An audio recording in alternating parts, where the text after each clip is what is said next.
Welcome to this edition of Morgan You Asked For podcast. Merry Christmas, everybody. It's about 8 o'clock on the 23rd. I know probably most people will be listening to this tomorrow, Christmas Eve. Safe travels. I know a lot of people drive to grandma's house or wherever you might end up tomorrow. So be safe on all your travels this week for the next few days and enjoy time with the people that are special to you. It's not always family. I know a lot of people, friends, and everything, just whoever is important to you, that's who you want to see and spend time with this time of year. That's the most important part. We do welcome Trev back. He is having a little bit of issues with his technology because of work. So he is sound, but no video this week. And that's okay. We do appreciate him. We're going to kind of go to Trevor first, and we're just get a recap of the last few weeks. We had 1 week where it was just me because of a last minute work thing for him. And then we had Trevor, he was gone 1 week for work. And so we had Zach. So it's been a few weeks. Actually, Wednesday night we did a podcast, and then Thursday is when all the Matt Campbell stuff came up. And then Friday he was gone. So recap your thoughts from the outside of the Iowa State situation from then until now. Well, yeah, it feels like it's been a month since I've been on here, so it just about has been. The last podcast we did, I think I drove 6,000 miles just about in the last 4 weeks, so been busy traveling.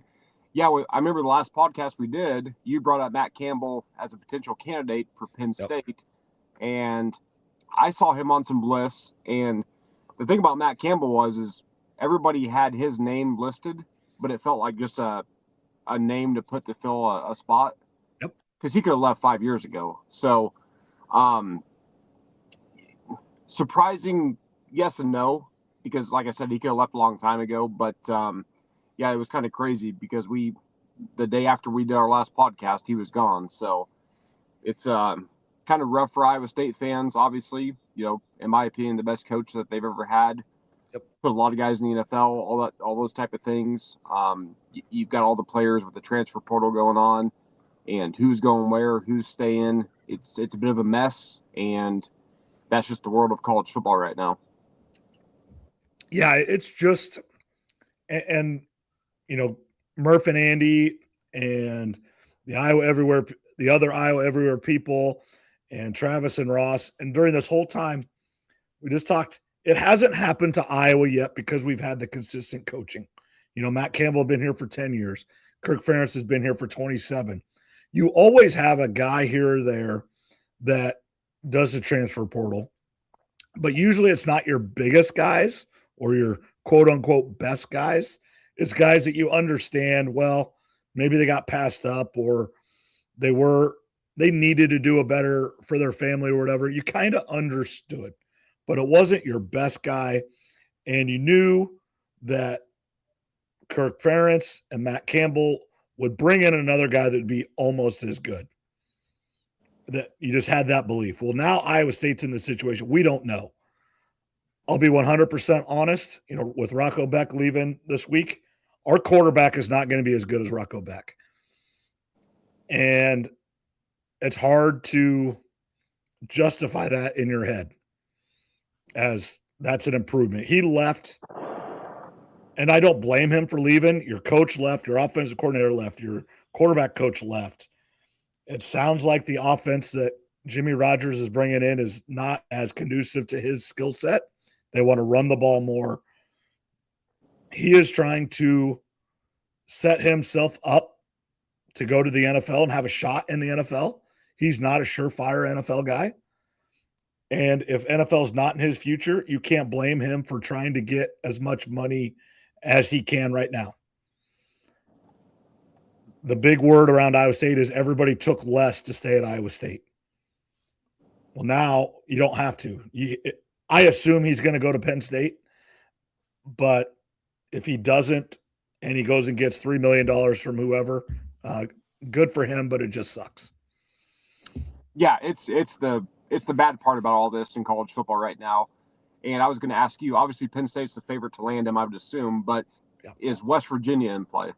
I would think they would have to be a little bit in play. That's where his dad played. They had a freshman quarterback that wasn't horrible. Obviously, they're not as good. That would be a big upgrade. I don't know their NIL situation. If I'm Rocco Beck, though, I'm not going. I'm going somewhere where, one, I can win, and two, I'm going to get a lot of money, and three, set yourself up for the NFL. And I just saw where his dad, stepped down from the St. Louis Battlehawks and has taken over the Orlando team. It's an expansion team in that league. So everybody's getting to Florida with the family. Obviously with them being in St. Louis in the spring and everything, it was much closer here to Iowa State. And then with him leaving, I think there was he doesn't deserve it to tell us this, and Coach Rogers doesn't deserve to tell us this. But you wonder, and I'm just one of those, I want to know the backstory. What was the conversation? Was it like? Did Coach Rogers tell him, hey, this may not be the best situation for you? Or was Beck like, I'm out, I don't care? Was it that simple, or was it, this was really hard for me, but Coach Campbell says I can go to Penn State and I'm just more comfortable there. He doesn't owe any of us that, but I'd like to know what the actual conversation is. Yeah, it seemed like Rocco Beck stuck around. Now, obviously, they had classes still, so the calendar worked out that way. And he probably wanted to meet the coach, get to talk to him. I would assume they met at least once, if not multiple times, and kind of get a feel for what the plan was, what the system's going to be like. So that's probably why Rocco Beck didn't make an instant decision, which is nice. But, yeah, it's unfortunate. I mean, yeah, my guess would be Penn State, or if he doesn't go to Penn State, of course, West Virginia, like I said, is in play. But I wonder if some other schools that would be out there looking to get him. I mean, have you heard any rumors for Beck? No, I have not. And it's a crowded quarterback room. It is, yeah. I mean, Sam Leavitt, Josh Hoover, there's Sorensby from Cincinnati.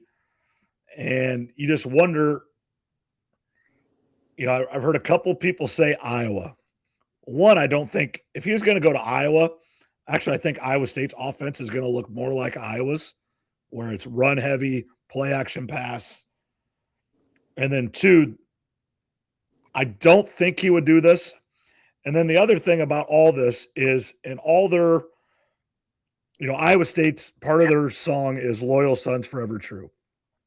And they're all putting this in their goodbye letter. Well, they're not loyal anymore. And I don't blame them, but they're not. Stop putting it in there. They're loyal to a coach. They're loyal to the football program. They're not loyal to Iowa State. If they're loyal to Iowa State, he has one more year left. He had a chance, and I don't know if you listened to my solo podcast on this, but he had a chance to go down as the greatest quarterback in Iowa State history, and he chose not to come back. And then here's the other thing. Does he know? I'll be honest, on the offensive side of the ball, he's the only player that has left so far that you're kind of sad about. Now, today, one of the receivers left, but I do think receivers are it is what it is. And then if he stays, does some of the other guys stay? But the two running backs are back. The tight ends have all stayed so far. I believe I'd be shocked if they all come back. But as of today, the two running backs and the two tight ends are all coming back. So I don't know what that says. And that's where I wonder if it isn't Jimmy Rogers almost not wanting him there in a little bit. I'm not saying that he said he's going to go, but did he say this may not be the best situation for you? Because as long as Rocco Becht is there, he will be compared to Matt Campbell even more than he is right now. Yeah, you're right. That puts Rogers in a tough spot a little bit because if Rocco Becht regresses significantly, he gets blamed for it.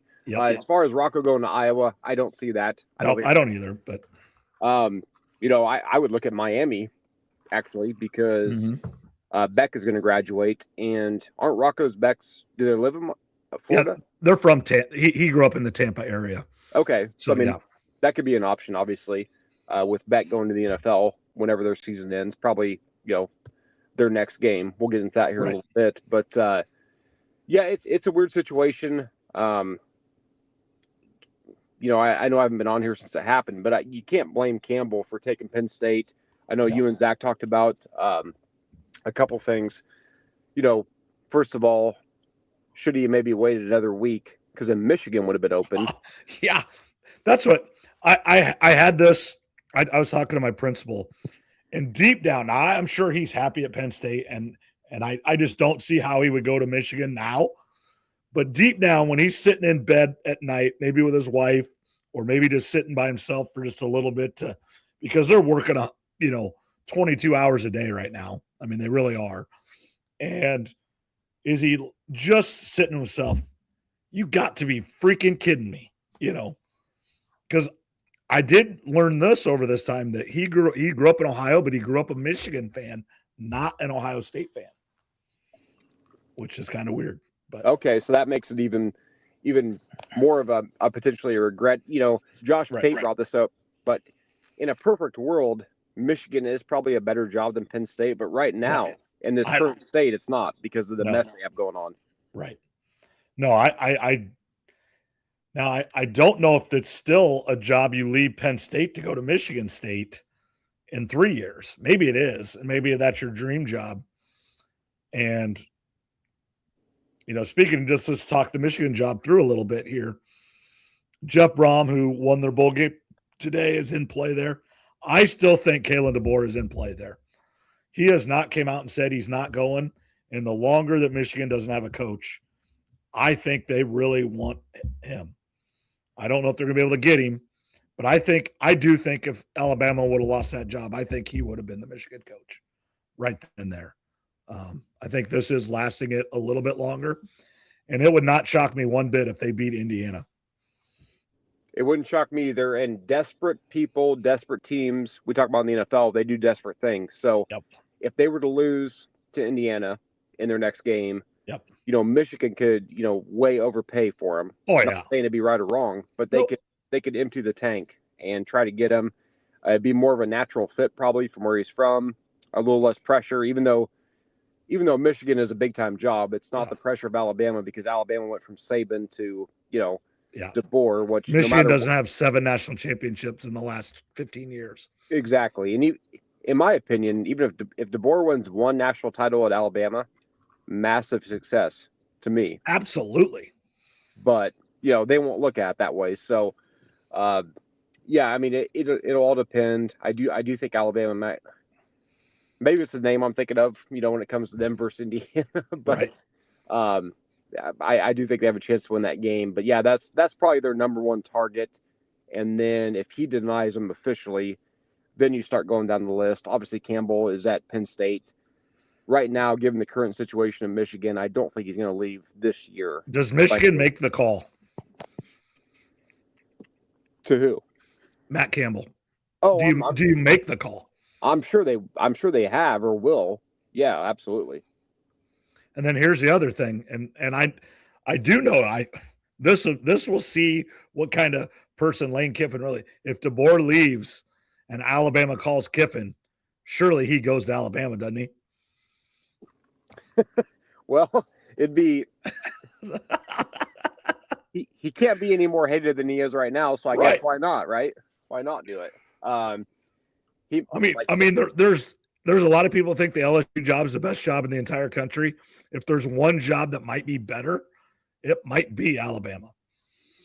Yeah, absolutely. I mean, if he's at a point now where he may as well quit running from it, and he may as well feed into who he is and his history, and just accept it and feed into it. I think people would probably respect that more anyway in the long run. So, yeah, I mean, most likely. It's my guess, of course. I would say DeBoer stays at Alabama, no matter what happens. Right. He's just going to parlay it into more money at Alabama. I don't. Yeah, and then Michigan hires Brom or someone like that, or maybe they do an intern for a year and then hope that there's a really good candidate the following year. I can't remember who I was listening to. I listened to too many podcasts and too many people. I forget. It kind of all runs together. But this was a really good thought. Kyle Whittingham, retired from Utah, but it's kind of been hinted that maybe it wasn't all his decision and he doesn't want to be done. And he would be a great hire at Michigan for like a 3 to 5 year deal, just to get away from the scandal and the Harbaugh situation and just start new. He's never been in any trouble at Utah. He's had huge success. He won the Pac-12. It's not like he hasn't had success. I think if they would have beat BYU, which looking back, they probably were a better team, and they only had their 2 losses to Texas Tech, they might have been in the playoff with those 2 losses only if they would have went the second time better against Texas Tech. I think that would be a good hire for them. And I mean, obviously Fitzgerald's already went to Michigan State, but somebody more like that that's just steady, not the big name, but just someone to get you away from the Harbaugh, Sherrone Moore scandal time and cheating time and probation, whatever's all coming.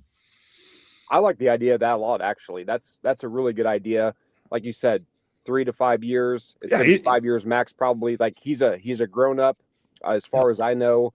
No scandals or anything like that. Yep. That would actually be a really damn good hire, because I did see some rumors coming out that he still does want to coach. Yep. And that would actually probably be the perfect, if you can't get Kiffin or Matt Campbell or someone like that, or DeBoer, of course, right. That might be the perfect hire for like a 3 to 5 year period, like you mentioned.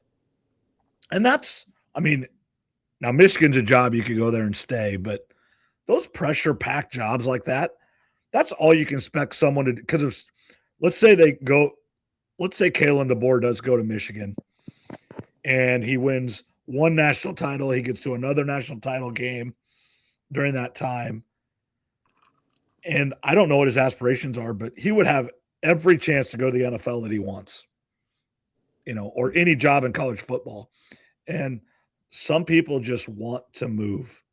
And Lane Kiffin is one of them. I don't care what anybody says. Some of them hasn't always been his choice, but he's a mover. He doesn't want to stay anywhere very long. Mm-hmm. No, for sure. No, that's exactly right. Some of these coaches, they, in the moment, they probably say they want to be there and stay there and all these things. Right. But deep down, they're just movers, like you call them. They want to climb the ladder. They want to keep taking the next big job, stuff like that. But yeah, Whittingham at Michigan, that's an interesting one. I'm not going to take credit for that, but I do really like it. No, that would almost feel like best case scenario at this point. Oh, I agree. I mean, if they could get him, that would be a good one, because I don't think he would be a disaster. I don't know if he's going to get him to a national title or anything like that. He'd steady the ship. Yep. With all the problems that they got going on, that'd be pretty good at this point, in my opinion. Yeah, that one came up, and I wish I could credit who said it. I just forget who it was, but whoever brought that up, that was a really good idea. Just put your name on it. No one will say nothing. Yeah. I do. I pulled out the glass here. I don't know if you guys can see that super well, but it's the Alamo Bowl 2018, Washington State versus Iowa State. Now they're much more connected. Washington State won their bowl game yesterday in decisive fashion. Great defense, which is their defense. Their guy that was running the team is now Iowa State's defensive coordinator. And obviously, their head coach was the D coordinator at South Dakota State before. I'm not worried about the defense, but I'm super worried about the offense just going forward. I don't know. Our best players aren't going to come back. And like we talked about it already, but and then also just looking at that cup, I was reaching up and getting a glass, and I'm going to grab that one. And then Mike Leach, obviously we lost him a few years ago during this time, just a few weeks ago. I think it was like December 15th or whatever. He was a coach. I went down there, and I've also seen pictures of our trip. My kids were, 7 years younger. They were 6 and 11, and now they're 17 and, 13. So it's just different. And the time frame just kind of bring it back a little bit. And San Antonio is a great town. I don't know if you've ever been there, Trev, but it's a really good town. I wouldn't mind going back there sometime. San Antonio is one of the few big cities I haven't been to. I've drove around it a couple times, and no, that's the Riverwalk. I always hear people talking about that, how awesome it is. I see pictures and videos, of course, online now. You can basically see any big city you want without actually going. Right. which is Absolutely. Nice. No, that's college football is in a weird way right now. I mean, Nick Wright brought this up a few days ago because I'm changing subject a little bit or changing direction we're going. Nope, you're good. He said, the point of expanding the playoff was to have a year like this where you have an undefeated. Now, we would have never thought this, but you have undefeated Indiana. Right. And then you have like 6 teams that could all make an argument that they should have been the top 4, right? If it would have been the old 4-team format. So the expanded playoff was meant to help this type of year out. The problem is we've got these G5 teams in, and obviously they didn't put up much of a show, which is not surprising. But yeah, college football is a mess. They need a Dana White or somebody, a central leader, Nick Saban, whoever it's going to be, to lay the law down. Kind of a, like we like to joke around with Zach, a Roger Goodell type of guy. Yep. And someone's going to have to just say, hey, we're doing this or we're not doing it, and be the bad guy. Yep. And take the bullets. But right now that's not happening. So, what's your thoughts on the playoffs right now? Because obviously we haven't spoke since before the games got played, of course. Yeah, I mean, it's unfortunately Tulane. I mean, you knew those games were going to be like that. Unfortunately, the Tulane and Ole Miss had already happened. Now, I think Tulane earned its way in there. They beat Duke. I mean, it's not like, the ACC champion got beat by Tulane. So, I mean, the argument that Tulane shouldn't have been over Duke that's not an argument. Head-to-head happened. Mm-hmm. The problem was James Madison. It wasn't Tulane. And then the other problem is James Madison and Tulane and Ole Miss all have new coaches, and their coaches all left. I don't care what you say, that affects it. James Madison's coaches probably didn't even fly home with the team. He probably went straight down to UCLA. I mean, that's just the reality of today's, because all the players just go straight home. School is probably over. I mean, it's just the reality of what happens in college football. The calendar is the worst part. And I listened to too many things. I don't remember who said this too. This would have been good too, is why don't we have James Madison and Tulane play to get in, almost like a 13-team playoff, the top 2 G5s play to get in and be the 12 seed. So you have that chance still, but only one team ever gets in, and they've earned their way into the tournament, just like the 2 16 seeds now in the NCAA basketball tournament have to do, which I don't necessarily agree with that. I don't think it should be the 16s. If you win your conference tournament, the rule in the NCAA basketball tournament has always been you're in the tournament. That should all be 11, 11 seeds battling it out. The 7th place team in the Big Ten and the SEC and the Big 12, those middle tier teams that, are probably pretty good, but just, that 29-7 team that won the MEAC should be in the tournament on Friday, Thursday or Friday. They shouldn't be playing Tuesday night, in my opinion. Yeah, I don't mind the idea of that. Like you said, have those 2 teams play for a play-in game, and then of course that would have allowed another team in. Notre Dame would have been in then. Notre Dame's better than all those teams. Texas is better. Yeah, I mean, if you want the best teams, then we're not doing it that way. The rules of engagement as they are right now, the rules of the CFP, that's what you're going to get. And then the people saying that the first round of blowouts, well, we've had blowouts before with some of the top teams. Ohio State got beat by Clemson by 35 one year. Obviously TCU got beat by Georgia by almost 60 in the national championship game. So I mean, blowouts have happened, but you didn't necessarily think they were going to be blowouts before they even started. This one, you knew they were going to be blowouts, and they were. You look at the James Madison game, it got a little bit closer. It was 34-3. That game was over. Oregon just wanted to get out of there. Yeah, and you can't blame Oregon. Young kid. Nope, because it doesn't matter. There's no style points anymore. Now it is just win and move on. Yeah, you're in. Pretty much. No, that's exactly right. I mean, that you get like a James Madison like that, and Oregon. I mean, you got one team that's got far superior athletes, and they're going to take their foot off the gas when they're up like that. And that's the problem with the whole thing is Oregon versus James Madison. And it doesn't have to be Oregon. It could have been Texas. It could have been Ole Miss. It doesn't matter. The players that are playing at James Madison cannot even play at Oregon. I mean, they would be on the sideline. There's about 3 kids on James Madison that would even saw the field for Oregon. That's the problem with bringing those G5 teams in. So what's your prediction on the games? I wish they were this weekend and not all the way till middle of next week. That's another whole issue. This doesn't have to last till January 19th. They could have played them. They could play this Friday and Saturday again, but they are just so scared of the NFL. It's just so, it's just ridiculous in my opinion. But I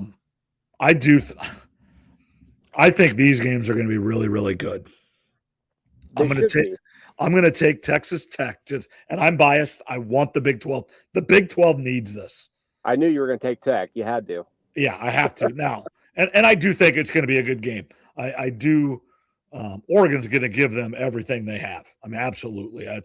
This is not going to be Texas Tech rolling Oregon. I don't think. Never say never, but I also don't think Oregon's going to roll Tech, which could happen. It should be a great game. Should be a great game. It's going to come down to who makes a mistake or who makes the play. It doesn't even necessarily have to be a mistake. A punt return or a punt block or just who's going to make the play. Because I think they're both really good. I do think both of those teams could win it. I don't think all the teams left can win it. I think those two could win it. Yeah, to me, like Ole Miss. Ole Miss can't win it. That'd be a Disney moving ending if Ole Miss was to win it. Absolutely would. But they can't win it. They can maybe win this next one. I don't think they will.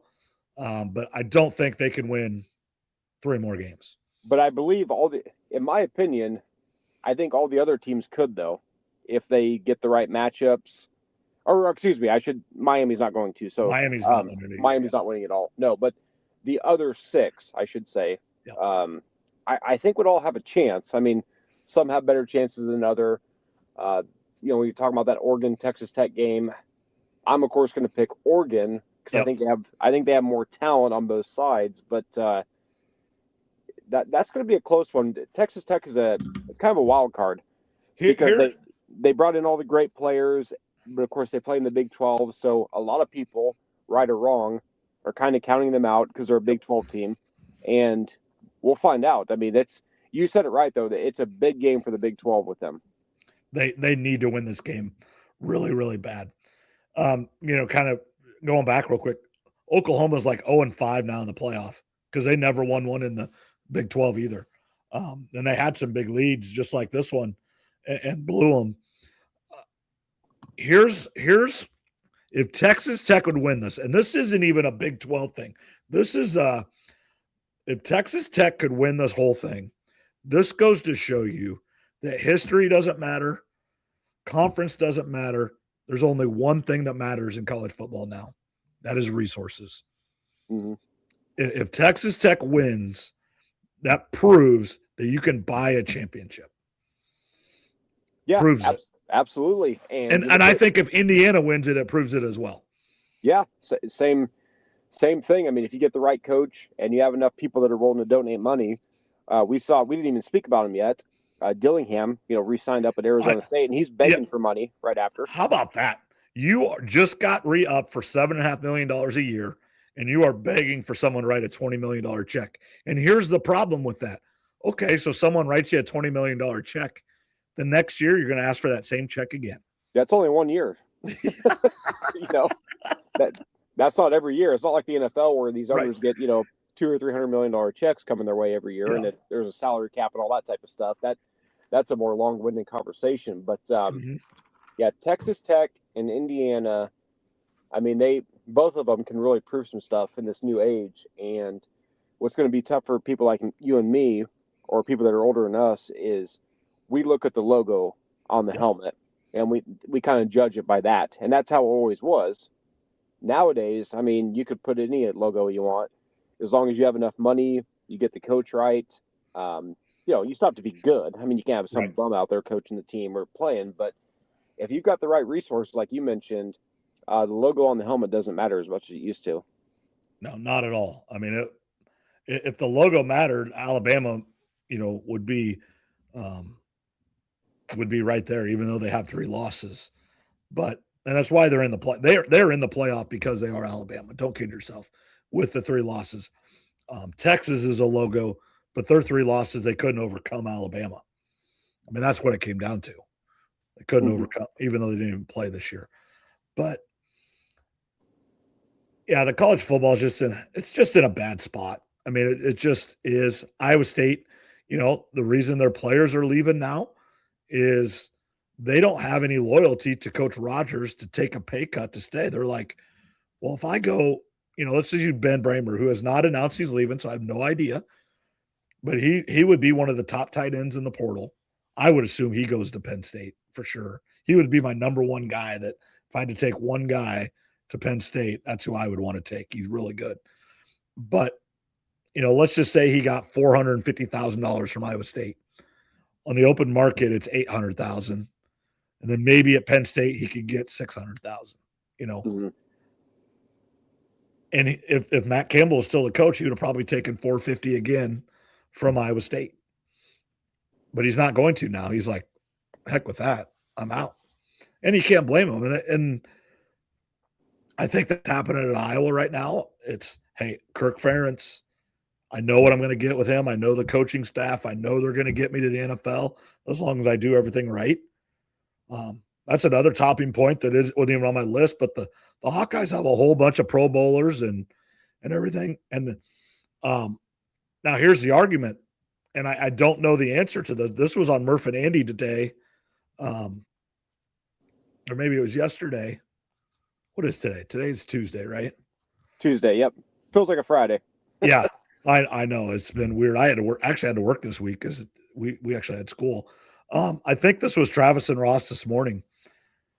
That this is interesting. So the Hawkeyes have, All-Americans and Pro Bowlers, as many as anybody almost. They're right up there with Alabama and Georgia. And same thing with number of wins and 10-win seasons in a row. But where's the disconnect where Iowa hasn't had the success on the football field that those other teams had? Is it simply the quarterback position? Yeah, I mean, for the most part, I would say, most years 70, 89% comes down to the quarterback position. We all know Iowa and Kirk Ferentz, they put a ton of pros in the league. You talked about it, Pro Bowlers and all that type of stuff. Iowa runs a very old school pro system at Iowa, right. How the game used to be played. They teach you the fundamentals the right way. Now, another part of it is they take a lot of 0 through 3-star recruits and turn them into pros. Yep. And that's a slower process a lot of times. Guys take longer to develop. But, yeah, for the most part, it's the lack of the quarterback and a dual threat quarterback, in my opinion, that goes back to old school football. But, yeah, we saw what Iowa could do this year. I know they finished 8-4 and could have been a lot better, but, they were right there in the mix. But you saw what Iowa could do with a running quarterback this year. Yeah. Well, then looking back when I was in college, when Banks was a quarterback, when they were, number 4 in the country and, tied for the Big Ten championship. There wasn't a Big Ten championship game then. It happened to be just Ohio State went on to win the national championship. So they got sent to the Orange Bowl instead of a chance to play for the whole thing. Their one loss was to Iowa State until they ran into USC at the Orange Bowl. And Banks there, runner up in the Heisman, dual threat, obviously really good running back in Fred I think it was Fred Russell at the time. Obviously, lineman, Dallas Clark, Robert Gallery was, they had it humming right there. That they had really, really good players, and that was just right when Ferentz was taking off. But it comes down to the quarterback. Their quarterback just isn't good enough to get it over the hump. 10-win season, 11-win season, but just can't compete with those top teams. But yet have 2 or 3 All-Americans every year. I think I was looking at the Pro Bowlers. I think there was 5 or 6. It was Jack Campbell, Tristan Wirfs, Linda Bull, the center from the Ravens. Yep. Kittle. You just go down the list. And then there's, Laporta was probably on his way to be until he got hurt. He was really good. So, they know how to coach, and they know what it is. Unfortunately, they can't get that the most important position in all of sports. They can't get right, unfortunately. They were close to getting it right this year, but just a little bit short. And part of the problem, too, is not just quarterback, but they haven't had really good receivers since DJK and McNutt. Right. When Stanzi year was there. So if you're a receiver, a high recruit, you don't want to go to Iowa. But that's a chicken or the egg thing. Well, it is. It works both ways. Yeah. If you had a really good quarterback, receivers would go. Yeah, exactly. But yet, if you don't have any receivers, no good quarterback's going to come. So that's a chicken and the egg thing. It is. This year I feel like if we would have had DJK and McNutt on the team, we probably could have won at least another game or two. I think most people would feel that way. Yep, I agree. But, that's not how it worked out. So, no, the quarterback's the most important position. We know that. That's no secret in football at any level. You have to have the quarterback play going right. I just hope moving forward, Kirk's going to stay another year, which is good. And then obviously, real quick, LeVar is going to go to Michigan State. Now that's a short-term, big-time loss for Iowa, but long-term, he might come back and be the replacement potentially. Obviously, in-house, it has been decided that Seth Wallace is the guy. Don't you think? He's the assistant head coach. When Ferentz was suspended for that game, they cheated to get McNamara, which is a whole funny mess. But Seth Wallace was the head coach. So again, they don't owe this to us, and I will never know, and I should never know. I would love to know the conversation. LeVar go into Kirk, hey, I got this opportunity. I think I'm going to take it. Or was it Kirk Ferentz almost talking to LeVar, hey, this is an opportunity you need to look at. If you want a chance to come back here, you have to go. Because he's never been anywhere else. Played there, and then went and played in the NFL, and then came right back to Iowa City, and then worked his way up from volunteer assistant to, special teams coordinator. Was Kirk telling him to go do it? Or was LeVar saying, hey, I need to go do this? Probably both, but my guess is Kirk encouraged it. Say, hey, this is a good opportunity for you to go get some experience outside of Iowa, as you just mentioned. And if you do good for 2 or 3 years, obviously you'll have a chance to get the Iowa job. But if not, you'll have an opportunity to go elsewhere too. Yep. So, because you can't, unless he wanted to, of course, you can't stay in that position for forever. Right. Unless you're comfortable, and most coaches aren't. They want to move up the ladder. So I would imagine Kirk encouraged him to go. Like I said, it's short term. I'm pretty worried about it, but long term, maybe it could be a good thing where he comes back and we know who we're getting type of deal. Mm-hmm. Yeah, if him and Fitzgerald go to Michigan State and they start winning, and they get them back to where they were with Mark D'Antonio and competing for Big Ten championships. When that time comes in 2 or 3 years, when I think it's going to happen, I don't know, but he's going to have a good argument to come back and be the head guy. Hey, absolutely. I left. Michigan State was kind of a mess. I helped get them back. I can do it here too. And you know I can do it here. I did it here for 20 years, and now I went somewhere else and did it. And like you said, if he doesn't get that job, it does go to Seth Wallace. Maybe Seth Wallace brings him back as the assistant head coach, special teams coordinator or whatever. Or like you said, maybe he does go take, he's successful at Michigan State and Kirk stays 6 years and doesn't want to wait 6 years. And he takes a Ball State job. And, then if he wins there, then obviously you can about name your job. Yeah, I just feel bad. He has to go to such a terrible program like Michigan I know. They're always ranked last in your book. With those ugly uniforms and that ugly stadium, I just, that hurts my feelings a little bit. But no, I actually think Michigan State, potentially they might be getting this thing back on track. Yeah, Fitzgerald is good. Northwestern just has to be looking back. And I think they had to do what they did, but I do think they jumped the gun. I think they could have just suspended him for a while and let it play out, maybe suspend him for that season, and that would have been okay. And then, do your findings and then reinstate him next year. But I think it was just it was a bad time. It was coming off 2020. Northwestern is Northwestern. Yes, it's in the Midwest, but it's in Chicago. Chicago is different than most places around the Midwest. And the president and the board or whoever just could not handle that being said or about their university or believe the wrong people. Because obviously this was found in the court of law to be untrue, not just he said, she said in a, Northwestern versus Fitzgerald. This went to law, the court of law, and Northwestern essentially had to apologize to Fitzgerald. Yeah, that was back when everybody was getting canceled for just even being alive, basically. So that was a different time. Yeah, you're right. Northwestern has to be kicking themselves over that one, looking back on it. But Michigan State, I think they've done a heck of a job from what they've done here recently. So we'll see if he gets them back on track. But unfortunately, I think he's going to, which pains me to say, but I think Michigan State's going to be pretty good as long as Fitzgerald's there. Will you take them off of being the 18th ranked school or not? No, never.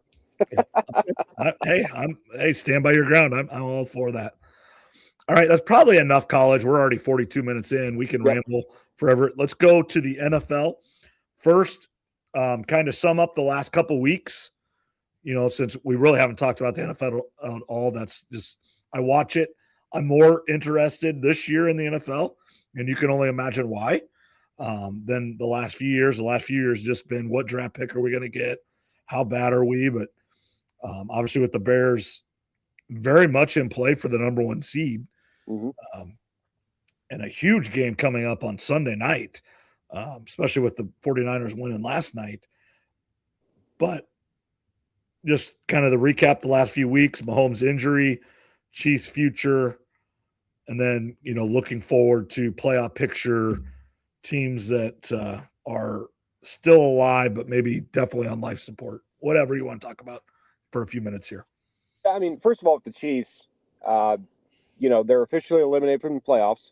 Yep. You're still going to bet on them, but they are eliminated. I still might pick them to win the Super Bowl. I haven't decided yet, even though they can't. So I still have to consider that. They're going to have to own draft picks. And their next chapter of the Mahomes era is coming. It's one of the greatest 7-year runs in NFL history, what they did. I see a lot of people writing them off. Listen, when Mahomes comes back, the first month or two is going to be rough. I have a feeling it's going to take him a while to get comfortable with that injury and just trust himself. But, if someone forced me to make a bet, I bet he wins another Super Bowl before he's retired. Yeah. Maybe multiple. So I'm not writing him off long term, but they're going to have to replenish, the stock and specifically the running back room, because Mahomes can't be a leading rusher, especially coming off an ACL and all that type of stuff. So they're going to have to get on draft picks, going toward the playoffs, the teams that are still alive. Obviously, the Niners with Brock Purdy, and then, of course, your Bears with Caleb Williams. They have a big game coming up. that you spoke about, and potentially could be for the number 1 seed.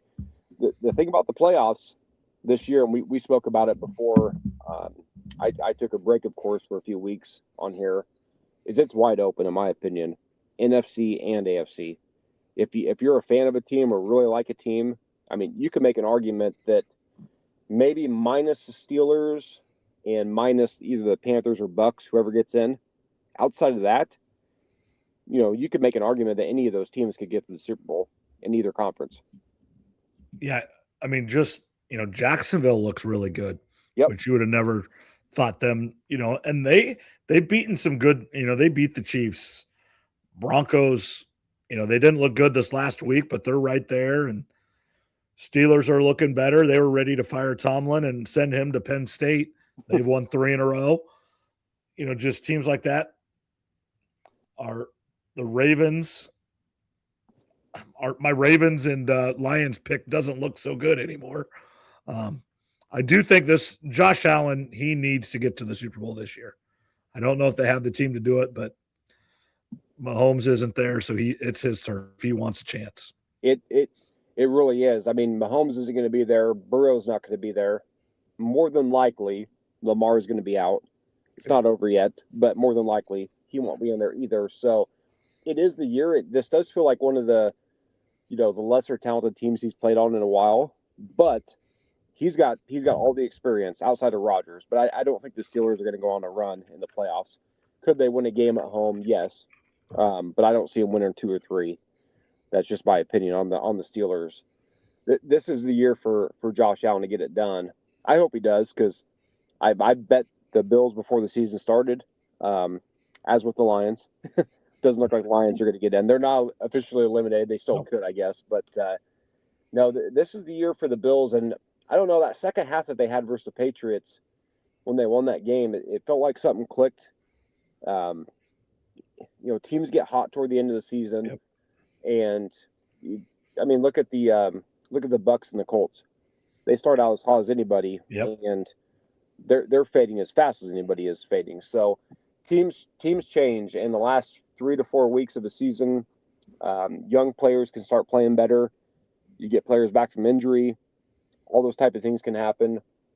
So yeah, it does feel like this needs to be the time for the Bills. The problem is they could be on the road the entire time. Right. Yep. I 100% agree with that. Yeah, because they just don't have enough wins to get home games. And with New England being there in their division, then Denver being 10-4, I think they just don't have enough wins and can't get enough. Yeah, they just, time's running out. I mean, the way they're playing right now, they probably could have been able to make something happen. But yeah, I mean, they're going to need to hope for a couple upsets, obviously, in the AFC playoffs. That way, maybe they could somehow get a home playoff game if it came down to the AFC Championship game. Let's say it's them versus maybe the Chargers, because they'll probably both be wild cards. So maybe it'll be something like that. But no, the playoffs should be a lot of fun. And then, going back to the NFC, your Bears, why not, right? I mean, they can run the ball. They take the ball away from the other team. Yep. Caleb doesn't turn it over. He's not always great the first few quarters. He's a fourth quarter guy. But I'd rather have a fourth quarter guy than, a guy that shrinks in those moments. So Bo Nix is kind of like that for Denver too. They're both, they're very similar in that facet, where they kind of struggle the first half or the first 3 quarters, and then they come alive toward the end of the game. And I'd rather have that, honestly, because that's when it counts, right? I mean, I'd rather have a guy be good late than the first couple quarters when it's easier. So playoffs are looking good. I mean, yeah, the Lions are still alive, I guess, but even if they get in, I don't trust them. They're just off this year. They're off. Their window hasn't officially closed, but it's temporarily closed, I would say. Is it showing how much Ben Johnson was obviously leader of the offense, but maybe more of what that team was built around and kind of some of the more day-to-day stuff than you think? Oh, 100%. I mean, people keep bringing up Jared Goff's season-long stats, which are good, But if you've watched the Lions this year, they're not the same. They're just not. I mean, I've been rooting for them because I like Dan Campbell, and financially I bet him before the season. So I have rooting interest in the Lions. They're not the same team this year. Yeah, I agree. It's just, and when you lose an all-time coordinator like that, and also good for Ben Johnson because he waited a couple years before he took a job. Yep. And he got a lot of shit for it. And looking back, I mean, he made the right decision. If you're wanted like that, you don't necessarily have to take the worst of the worst jobs. You can wait and pick and choose a little bit. And he made the right decision, obviously. Yeah, he chose the quarterback and he chose the team. And, speaking of the Bears just a little bit, they're making a play to go to Indiana. The Chiefs are making a play to go to Kansas City. And I think or go to Kansas on the Kansas side of Kansas City, which would be, I understand it, but it'd be heartbreaking. I've been to a lot of games at Arrowhead over the years. Haven't been there in quite a while, but there was a time there where I was going to one most every year. And it's just these owners have all the power and they can just, especially on these teams that are close to different places in different states. And it's just a bidding war and which government is going to give me more money. And it's really hard to watch these billionaires get free stuff from the government. But yeah. It's just it's real life. And I'm not saying they shouldn't get anything like the roads and the infrastructure needed to build the stadium. And unfortunately, what everybody wants, and this is why the Chiefs want to move, I really don't think it's Arrowhead Stadium that's the problem. There's nowhere because of the other stadium right there right now. There's nowhere to build the entertainment area. They want to build it like Baseball Village in St. Louis, like Titletown in Green Bay, SoFi Stadium, the Star. They don't want these entertainment districts. Iowa State's building one. They all want, that's where the money's made, Chicago and Wrigleyville. The Ricketts family has bought everything around it so they can make money outside of baseball or outside of the sport. And that's what all these teams want and need is different revenue sources. And they need the government to build the infrastructure for that. And some are agreeing to it and some are not. Yeah, it sucks to see, especially for like Arrowhead, because Arrowhead's an old school stadium. A lot of history there. It's one of the last, stadiums with history, kind of like a Lambeau Field type of deal. You would have never thought that they would have done this, but they did. And it does sound like they're going to build a dome stadium. And that's the other thing. They're all domes in this northern climate now because when you build a new stadium, you are going to get a Super Bowl. That's kind of been a deep, dark. I don't even think it's a secret. I think it's just a reality. Kansas City, if they build the dome stadium in the first 5 years they have it, there will be a Super Bowl there. Whenever the Bears build their new stadium, if it has a dome or is covered, they will have the Super Bowl there. And then they can also have Final Fours there. They can also have big-time concerts there in the wintertime. It's just the reality of doing business. Lambeau, when they redid all that, you could not put a dome on Lambeau. I just really think Green Bay just would have fought that tooth and nail. They don't want a Super Bowl. They want their Packers. They want to have it outside in the NFC Championship game. They want their team to win it in the cold. That's what they want. They would rather have that than the Super Bowl. I really believe that. But all these other towns, and not one person owns Green Bay. That's the other thing. It is people own that. So it's not one owner trying to make money. So that's different in Green Bay as well. But yeah, they're going to build a dome stadium in Kansas City. They're going to build a dome stadium in Chicago. They will have the Final Four and the Super Bowl within the first 5 years of those buildings being built. I promise you. Yeah. If you build a dome stadium now, or if you're at a southern state, you're getting the Super Bowl, just like you said. So that's the incentive to do that. For the Chiefs, I heard it's a really lopsided deal. I read an article. Now, all the details haven't come out yet. I don't think it's going to change, of course, but it's going to be like 10,000 less seats. There's going to be a lot more suites, which is pretty normal nowadays. And again, going to NFL games, I mean, unless you're rich or unless somebody gives you tickets, it's a tough place to go and afford to go to a game nowadays. And it's only going to get worse probably. And, NFL games and college may get to this point too, which it probably already has. But college is getting there. Yeah. My check keeps going up every year. Yeah. I mean, it's only for the rich to go to these games. I mean, unless you want to step in the nosebleeds type of deal. So, yeah, the Chiefs and the Bears moving, we knew it potentially could happen. The Chiefs, I wasn't really paying attention to the Chiefs as much. So I was slightly surprised. I mean, not shocked by any means, but, they're not moving far. That's not the point. It's just not going to be playing at Arrowhead anymore. That's going to be kind of sad, but that's not until 2031, which is the expected date. So, Chiefs fans still have a little bit of time to go enjoy Arrowhead. Yeah, and I would assume that their lease is through 2031.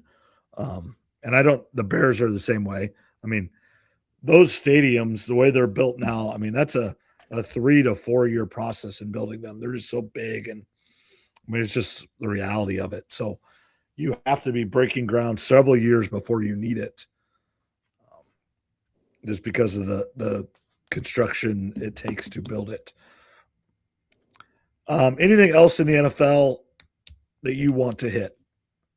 No, I think that's probably good enough. I mean, Philip Rivers, there's talk that, what if he comes back next year because Daniel Jones is going to be hurt and Anthony Richardson is not ready to play. I hope he does. It's probably a long shot, but I would love it if he decided to come back and be a stopgap quarterback next year for the Colts. But besides that, on the NFL, I mean, I think we've kind of covered everything.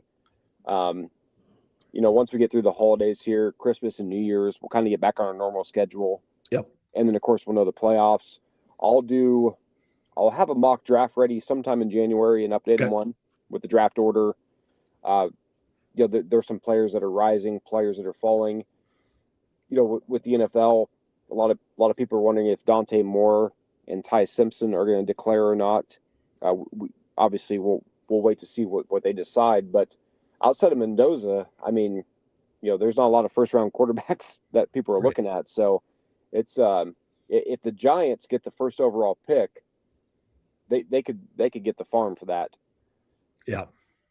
And that's I agree. I mean, it's with Philip Rivers. What does this say? I look at it maybe a little bit different. Watching him play the last couple of weeks, he's better than half the quarterbacks in the league still. I don't care what you say. I think he is. What do you think? I would agree, and I think a lot of it has to come down to is, college football has been more spread. It's less under center, and there's less development. It's just, if we have 4 or 5 really good receivers, we'll just spread you out, and it's kind of it's easy pickings, right? Where in the NFL, you can't really do that. So, it's probably a wake up call to the NFL and college of how you want to develop quarterbacks and who you want to scout. A guy can have all the talent in the world, but if he can't read the defense before the snap, it really doesn't matter, right? And that's what it all comes down. That was going to be my point is you don't have to be, I mean, you need to be athletic. Don't kid yourself, but you don't have to be a great athlete. It's all between the ears and reading the defense and seeing it before the ball's even snapped. That's what you have to do. Brock Purdy is not the biggest, best athlete out there, but he works super hard and he's super smart and he can read it and he sees it. And that's why he's been so successful in the NFL. And, Tom Brady was that way. Some of the best ever, Mahomes is that way. Now he's a pretty good athlete. And I think you're seeing the last, week and a half of the Chiefs not playing what all he does for that team. They're not good without him and only not him. The defense has had they got some guys not playing, but on offense, it's just been not him playing, but it just goes to show you how important that quarterback is. But I'm with you. It just goes to show you that these college quarterbacks that are coming in, number 1, 2, 3 pick in the draft, and they're not as good as a 45-year-old quarterback that hasn't played in 5 years. what does that say about your league and about what your development? Anthony Richardson was number 4 pick in the draft and the best athlete ever in the quarterback position in the combine. Well, he can't play. I mean, that's just what it is. He can't play quarterback in the NFL. Yeah, and one of the few bright spots of NIL and college players getting paid is guys like Dante Moore and Ty Simpson and others. They will go back for another year. Yeah, they don't have to go to the NFL. Yeah, absolutely. They don't have to. So maybe that'll correct itself just naturally because guys will go back for another year. They'll get paid. They'll get 12 to 15 more starts under their belt. And then when they get to the NFL, they'll be more ready. But, yeah, there's definitely a disconnect right now where you can be a great athlete, and that helps. But you see old man Phillip Rivers out there. As long as he can read the defense before the snap, I mean, he, like you said, he's better than half the league right now, it seems like. And so you look at these first or second, like Caleb Williams, Bo Nix, and Brock Purdy's just a little bit on the other side of it, but these guys are still big guys. They're still 6'3", 6'4". Purdy is not that, but Caleb Williams is still 6'3". Phillips Rivers is 6'5", 250 pounds. That matters. I don't care what anybody says. That matters. Bryce Young, 5'8", 5'9", 195 pounds. Just doesn't work in the NFL.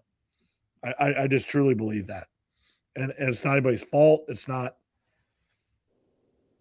It's just there's certain, just body types that if you want to be a 15-year NFL quarterback, look at the history. Aaron Rodgers is your 6'3", 6'4" guy. And he's 20 years in the league. The guys that last for 20 years are all the same body type.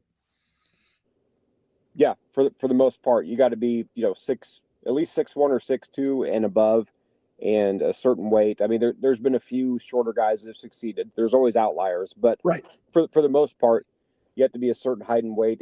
That goes for all positions too. I mean, left tackles, D tackles, you have your outliers, but it's a big man sport. So little quarterbacks are kind of getting.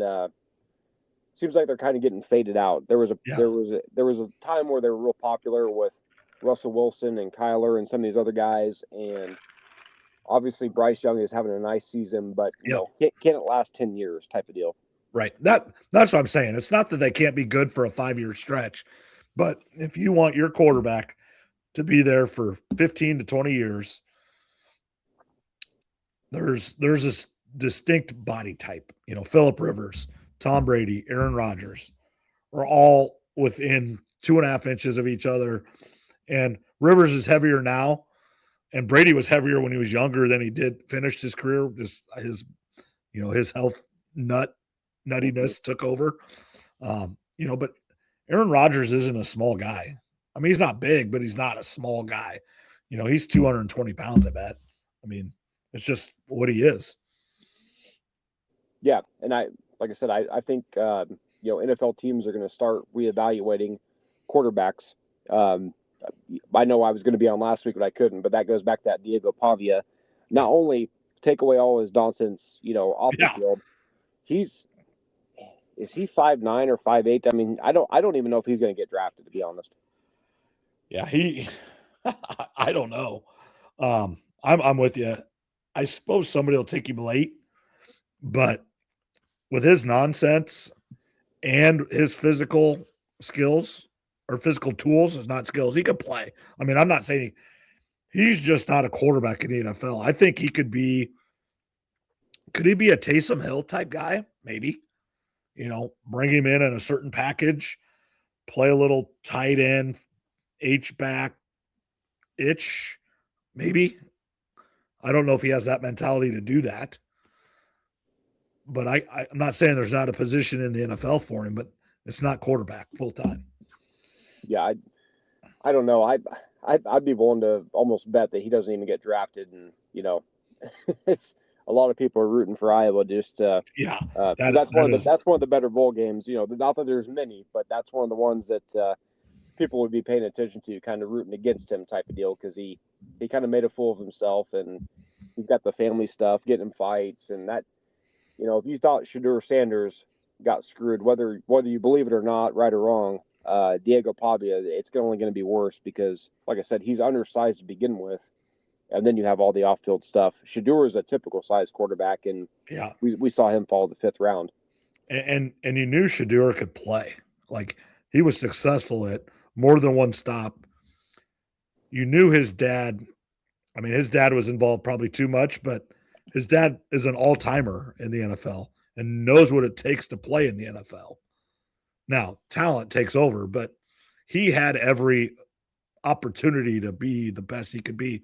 And he probably really has maxed out his talent. I mean, you can't just make an NFL quarterback. And he got drafted, not where he wanted to, but he got drafted and he started games in the NFL his rookie year. That's pretty freaking good. Yeah, especially for a 5th round pick. So yeah. Well, like I said, after the holidays get over, we'll kind of know the NFL draft order, minus the playoff teams, of course. And, the college football playoff will kind of take place. We'll kind of get back to our normal schedule. Like I said, I'll do another mock draft and we'll kind of get back on track a little bit. But the holidays are hard. I mean, it just is. It is. Yeah, it's Tuesday night, and especially with the holiday being on Thursday. So obviously Christmas Eve night on Wednesday, we don't want to do it. New Year's Eve night at 9:00, we don't want to do it. I mean, that's not going to happen. But I'm out. So it's good we were able to catch up and finally kind of cover some topics. And then, like I said, once January gets here, we'll kind of get back to a just normal schedule. Yep, absolutely. Yeah, we'll wrap it up here just over an hour. Just, want to tell everybody, Merry Christmas, Happy New Year. We'll most likely find a time next week. No promises, but most likely find some time early next week to get here. Thanks everybody for listening. Just share it with people you might think like the show. This time of year, there's a lot of driving. I listen to podcasts on my drives. And I know you do too. And you like those long form ones because you have long drives and stuff. But just, share it with people you think might like it. And then rate, review, subscribe at your podcast. Go to YouTube and watch it. Just thanks everybody for watching or listening. And again, just can't say Merry Christmas enough and thank you. Yep, you said it best. Merry Christmas. Thanks everybody. And we'll talk to you next week. All right. See you later, Trev. All right. Have a good one.